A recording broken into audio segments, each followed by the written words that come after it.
மியான்மரில் ஞாயிற்றுக்கிழமை அன்று 4.2 ரிக்டர் அளவில் நிலநடுக்கம் ஏற்பட்டதாக தேசிய நிலநடுக்கவியல் மையம் தெரிவித்துள்ளது. இதனால் ஏற்பட்ட சேத விவரங்கள் குறித்து தகவல் எதுவும் வெளியாகவில்லை.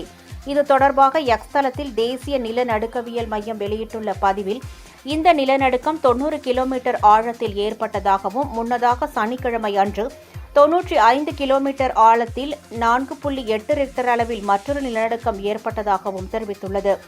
பூமியின் மேற்பரப்பிலிருந்து சுமார் 700 கிலோமீட்டர் ஆழம் வரை இடையில் எங்கு வேண்டுமானாலும் நிலநடுக்கம் ஏற்படலாம் எனவும், பூகம்ப ஆழம் 3 மண்டலங்களாக பிரிக்கப்பட்டுள்ளதாகவும், அவை ஆழமற்ற, இடைநிலை மற்றும் ஆழமானது என வகைப்படுத்தப்பட்டுள்ளதாகவும் அதில் குறிப்பிடப்பட்டுள்ளது.